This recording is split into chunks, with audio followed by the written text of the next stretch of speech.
Happy Wednesday, April 8th. God bless you. Donald Trump is the Antichrist. The people, we went and said that Donald Trump was the Antichrist about a year ago, over a year ago. And there was people that attacked us online. Those people serve the Antichrist still to this day. But there are Donald Trump's own people that have turned on him. This right here, this video is on YouTube. It's let me show you what it is. And this is wild. This is wild here.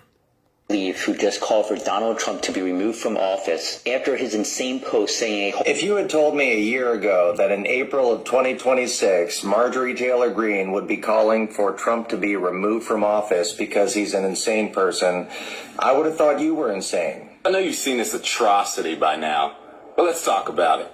That fool posted, Tuesday will be Power Plant Day and Bridge Day, all wrapped up in one in Iran. An existential threat. How do we 25th Amendment his ass? Democrats in Congress have begun a formal push for the removal of Donald Trump after a weekend of erratic and violent threats against Iran. A president with excessive nuclear capabilities at his disposal should not be talking about causing the end of a civilization. Please, J.D. Vance, if you want to go down in history as a fucking hero, you will invoke the 25th Amendment today before he kills us all. Donald Trump is saying a whole civilization will become unalive tonight. Marjorie Taylor Greene is now the latest to call on the 25th Amendment to be invoked by J.D. Vance and President Trump's cabinet. You will not believe who just called for Donald Trump to be removed from office after his insane post saying a whole civilization will die tonight. No, it wasn't a Democrat. It was former Trump ally Marjorie Taylor Greene. She called for the 25th Amendment saying not a single bomb is dropped on America. We cannot kill an entire civilization. This is evil and madness. Can we just get rid of the maniac already? I know you've seen this atrocity by now, but let's talk about it. Let's see here. Ever. But that's how dangerous this is. That's how risky it is for the whole world. Yeah, if I was the Democrats, I'd stop poking Trump and messing with him. That only makes it worse. Like, you guys need to watch out.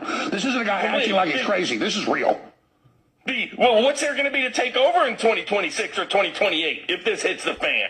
If we get into it, he's threatening an extinction level event for the people of Iran tomorrow. Does nobody think there'll be any blowback from that? If he follows through on that, the whole world is screwed. You were saying during the break, there's other ways to do this. People need to just, not just telling the truth, like Susie Walsh said. It's time to just not, say what you just said. Yeah, well, legally and constitutionally, the vice president is an independent elected official. The same is legally and constitutionally. The only oath any member of the military takes, any member of the State Department takes, any member of the intelligence community takes. Democrats in Congress have begun a formal push for the removal of Donald Trump after a weekend.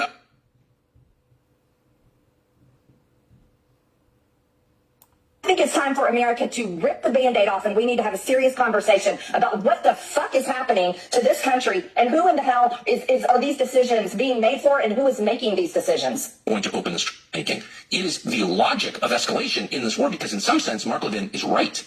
We are not going to open the straits with the United States Marine Corps, the 82nd Airborne, or the Tier 1 operators that everyone in cable news seems to know so much about. Tier 1 operators, who Tier 1?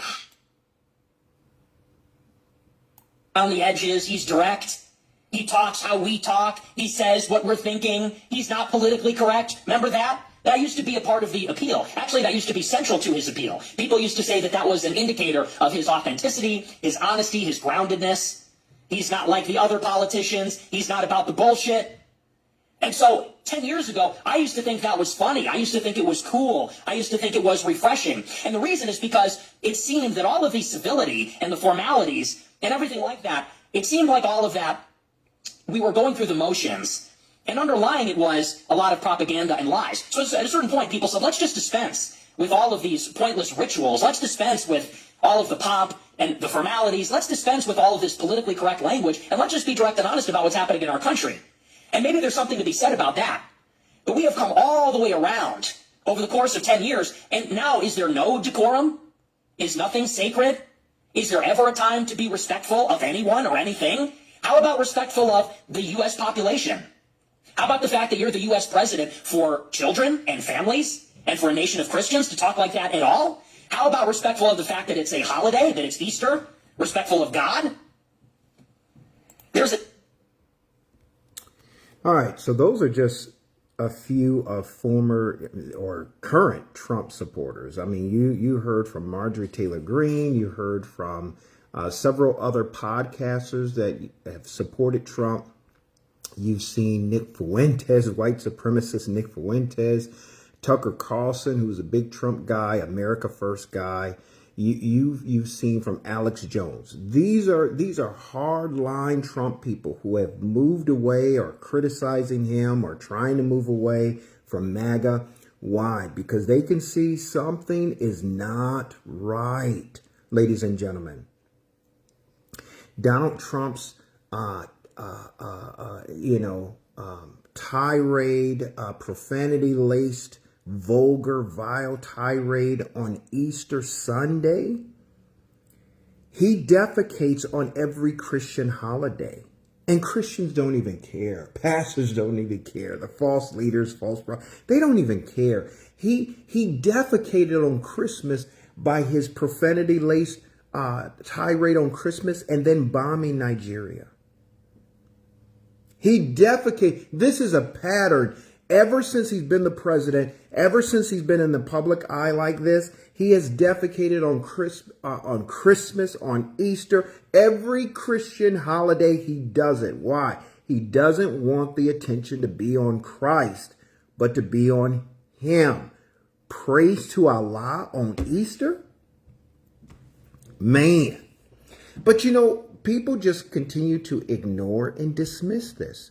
Donald Trump is indeed the Antichrist, ladies and gentlemen. And I know that some, oh my gosh, they can't see the writing on the wall. And so now we have this ceasefire. We have this 2-week ceasefire. And so we will see what develops out of that. But right now, there is a drive to the 25th Amendment. Can you not see all of these generals and these high-ranking military officials that are quitting, that are resigning, and that are being discharged and that are being released from the military? Can you not see all of these high-ranking military officials? You don't think that they calling on the phone talking to each other? You don't think that they are meeting right now? Oh my gosh. It's going faster than I thought it was, and it's worse than I thought it would be. We're seeing biblical end-time prophecy happen right before our eyes. It's going faster, and it's happening more openly. And we're seeing it right before our eyes. We're seeing it right before our eyes. You have to understand a foreshadow. Antiochus IV. Look him up. Antiochus IV. Antiochus IV was a madman.